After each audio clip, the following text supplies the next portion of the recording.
Dear students, आज हम class 6 NCERT math exercise 5.2 के सम करेंगे फर्स्ट एंड सेकंड।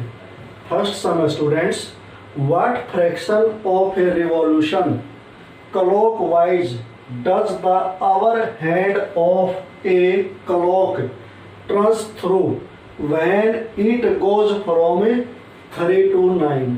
इसके एफ तक पार्ट। तो इसमें क्या स्टूडेंट्स ये बताना है हमने, एक क्लॉक है, ये क्लॉक हो गया हमारा। इसमें एक आवर एंड होती है, एंड में सुई, एक आवर एक घंटे की सुई होती है, एक मिनट की होती है और कईयों में एक सेकंड की भी होती है। तो हमने आवर एंड के बारे में बताना है कि वो एक रिवॉल्यूशन का कितना फ्रैक्शन टर्न करेगी, मुड़ेगी when it goes from 3 to 9, जब वो 3 से 9 पे जाएगी तो कितना फ्रैक्शन के अकॉर्डिंग वो रिवॉल्यूशन होता है चक्कर, एक रिवॉल्यूशन का कितना फ्रैक्शन वो टर्न करेगी, मुड़ेगी। तो देखो, चाहे कोई भी घड़ी होती है वो ऐसे होती है, उसमें ऊपर होता है 12 और नीचे होता है 6, इधर होता है 3 और इधर होता है 9। कई घड़ी में तो ये लिखे मिलेंगे आपको, नहीं लिखे मिले तो अंडरस्टूड होते हैं ये बात कि नीचे 6 होता है, ऊपर 12 और इधर 3 और इधर 9। तो 12 एंड 3 के बिटवीन ऑटोमेटिक बात है कि 1 का साइन होता है, ये 2 का। कईयों में लिखे होते हैं, कईयों में केवल साइन बने होते हैं। तो ये हमने अपने आप ध्यान रखना है। अब देखो, जब 3 से 9 पे जाएगी, ये 3 है और ये 9 है। 3 से 9 पे जब आवर एंड जाएगी तो वो कितने घंटे आगे गई, 1 2 3 4 5 6 आवर आगे गई। और टोटल कितने आवर होते हैं, 12। तो इसका फ्रैक्शन जब निकालते हैं तो 6/12 हो गया। रिवॉल्यूशन का जब भी हमें फ्रैक्शन निकालना है तो जितने आवर वो सुई आगे गई है वो, और बाई क्या लिखेंगे, टोटल आवर। 6 1 जा 6, 6 2 जा 12। तो इसका आ गया 1/2। The hour hand of a clock turns the fraction of a revolution when it goes from 3 to 9। जब वो 3 से 9 पे जाएगी तो वो 1/2 फ्रैक्शन एक रिवॉल्यूशन का टर्न करेगी, यानी कि मुड़ेगी। तो ये हमारा ए पार्ट हो गया स्टूडेंट्स। बी पार्ट में क्या बोला है, 4 to 7। 4 से 7 पे जाएगी तो कितना होगा, तो ये आपको नीचे करना है, मैं इसी में करके दिखा रहा हूं आपको।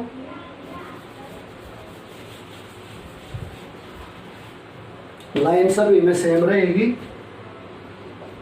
The hour hand of a clock turns the fraction of a revolution when it goes from 4 to 7। तो 4 to 7 जाएगी तो बताओ कितने आवर होंगे, ये 4 है, ये 7 है, 1 2 3 आवर होंगे। 3/12, बाई में हमेशा 12 आएगा क्योंकि टोटल आवर 12 होते हैं क्लॉक में। 3 1 जा और 3 4 जा, तो रिवॉल्यूशन कितना आया, 1/4। ऐसे ही फिर हमें सी पार्ट का निकालेंगे। सी पार्ट में क्या है, 7 to 10, 7 से 10 पे जाएगी। तो 7 से 10 पे जाएगी तो कितना होगा, ये C part from 7 to 10। 7 to 10 में कितने आवर हो गए, 3 आवर बाई 12। 3 1 जा 3 4 जा, 1/4 हो गया। अब हम निकालेंगे डी पार्ट।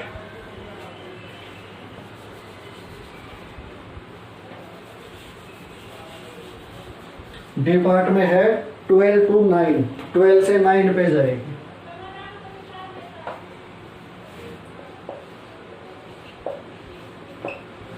ये 12 है और ऐसे बढ़ते 9 पे आएगी तो कितने आवर हो जाएंगे, 1 2 3 4 5 6 7 8 9 आवर हो गए। बाई 12 ही रहेगा। 3 3 जा 9, 3 4 जा 12। तो रिवॉल्यूशन की फ्रैक्शन कितनी आई, 3/4।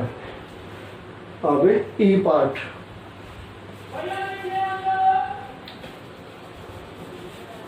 ई पार्ट में है 1 to 10, 1 पे थी और 10 पे चली गई।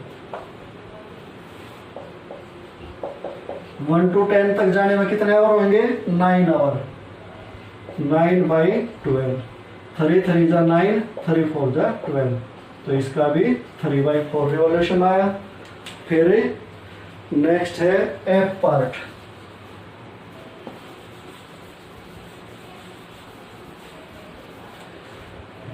एफ पार्ट में students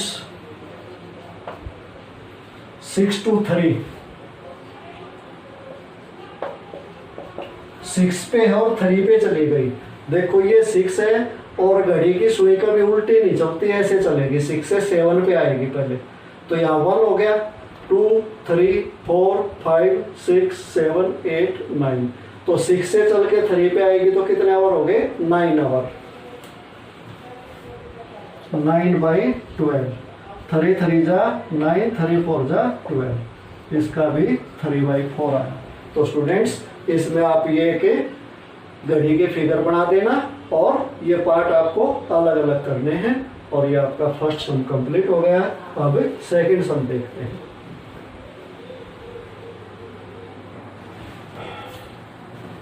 second sum students, where will the hour hand of a clock stop if it starts at 12 and makes 1/2 of a revolution clockwise?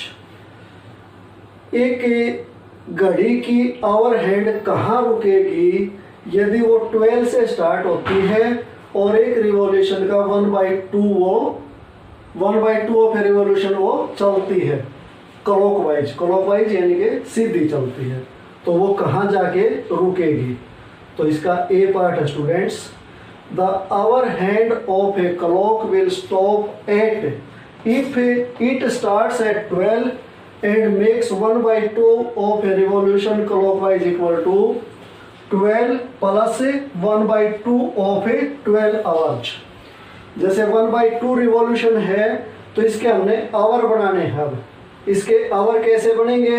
1/2 को जितने भी इसमें आवर होते हैं उससे मल्टीप्लाई कर दो, तो ये हो जाएगा अपना 12 प्लस 1/2 मल्टीप्लाई 12, 2 1 जा और 2 6 जा, 12 plus 6 hours.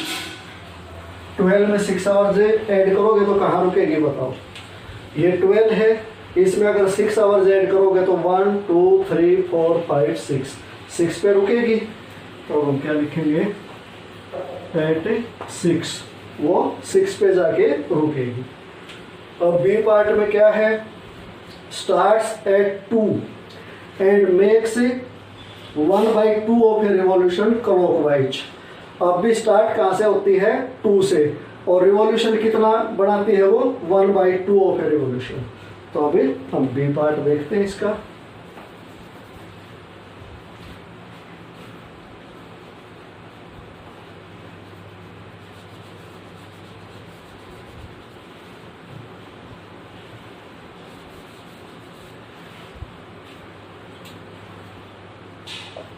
The hour hand of a clock will stop at if it starts at a 2 and makes 1/2 of a revolution clockwise equal to 2 plus 1/2 of a 12 hours।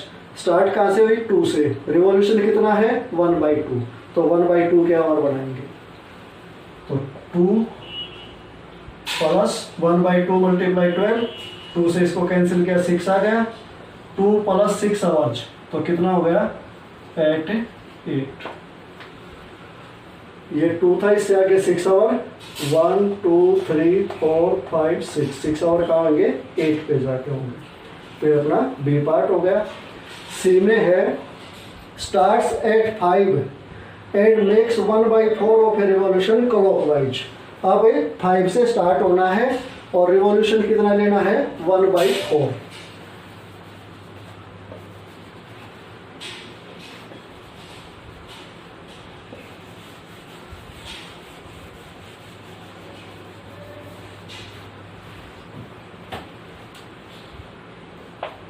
The hour end of a clock will stop at if it starts at a 5 and makes 1/4 of a revolution clockwise.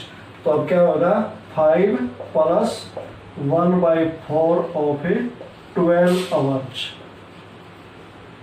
5 plus 1/4 multiply 12, 4 1 जा 4 3 जा, 5 plus 3 hours equal to 8।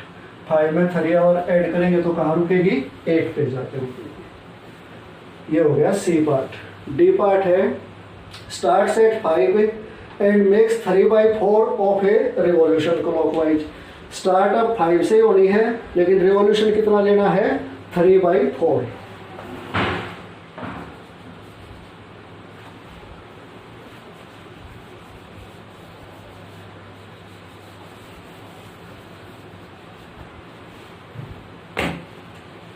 D part 3/4 of a revolution. 5 plus 3/4 of A 12 hours. 5 plus 3/4 multiply 12, 4 से 4 1 जा 4 3 जा, 5 plus 9 hours. 5 से 9 our, ये 5 है, इससे आगे 9 आवर काउंट करो। 1 2 3 4 5 6 7 8 9। 9 आवर कहाँ हुए 2 पे, तो 2 पे रुकेगी। तो इसमें भी स्टूडेंट्स आपको ये कि क्लॉक की फिगर बना देनी है पेंसिल और कंपास का यूज करके, और फिर ये सम इस तरीके से करने हैं। और आज हमारा सेकंड सम कंप्लीट हो गया।